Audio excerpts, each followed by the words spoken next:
wise emperor ruled over a peaceful empire, yet his spirit was burdened by worry.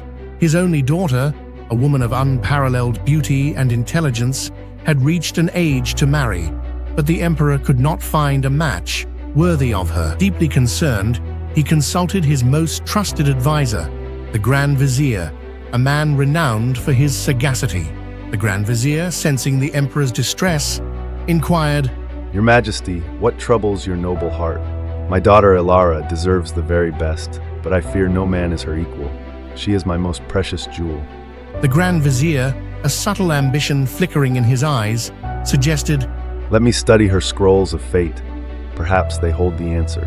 As he examined Ilara's celestial charts, his gaze grew intense. "She is destined for extraordinary things. Whoever marries her will be elevated beyond imagination. A chieftain will become a warlord will command legions." But as the Grand Vizier continued to read, envy consumed his heart. Why should another inherit her power and fortune, he thought. If I were to marry her, the empire and the legions would be mine. Concealing his true desires, the Grand Vizier turned to the emperor with a somber expression. "Your Majesty, there is a grave prophecy. While her destiny is bright, her marriage could bring ruin to your dynasty. This is a delicate matter.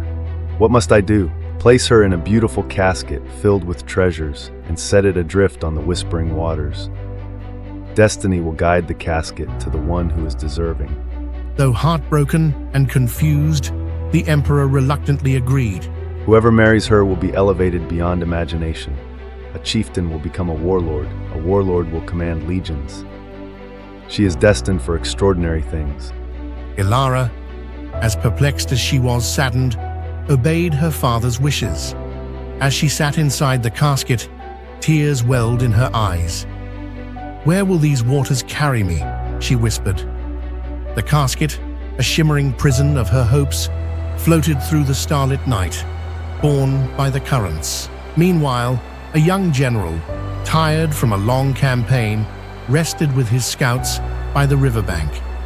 As he refreshed himself with water, his attention was drawn to something peculiar, a casket drifting on the water's surface. "Bring that casket ashore." What could be inside? They were astonished. Inside lay Ilara, her beauty as captivating as the stars themselves. "Who are you, and how did you come to be in this place?" I was placed in the casket by my father. He was concerned about my fate after the Grand Vizier told him of a grave prophecy. "If fate has led you to me, then I am honored to embrace my destiny. Will you be my wife?" Tears of relief glistened in her eyes as she nodded.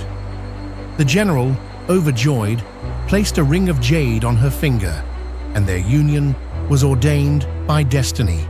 Back in the emperor's court, the Grand Vizier impatiently awaited the casket. "Guards, bring the casket directly to my chambers and seal the entrance. No matter how much I shout, do not open it." When the casket finally arrived, his heart raced with avaricious expectation. "My destiny awaits." But as he threw back the lid, a blood-curdling shriek echoed through the room. Instead of a lady, a ferocious snow tiger sprang out. Earlier, the general, during his campaign, had captured a snow tiger. Suspecting the Grand Vizier's potential treachery, he had placed it in the casket, knowing that fate would expose the man's deceitful scheme. "Guards, help me!" The tiger pounced on the Grand Vizier as he desperately cried for help. His guards, remembering his orders, stood watch outside the door. Chaos erupted as the tiger hunted the Grand Vizier, his greed and treachery sealing his fate. This story teaches us that greed and deceit lead only to destruction, while honor and valor pave the way to true fulfillment. The Grand Vizier's selfish desire to exploit Ilara's destiny blinded him to the path of integrity and wisdom. Conversely, the general's humility and trust in destiny brought him not only love, but also a future brimming with promise. We must learn to trust in the course set for us, acting with righteousness and avoiding the snare of avarice. For what is destined for us will come in its own time and form. Often, in the most unexpected ways. True greatness is found not in manipulation, but in kindness, faith, and honorable deeds.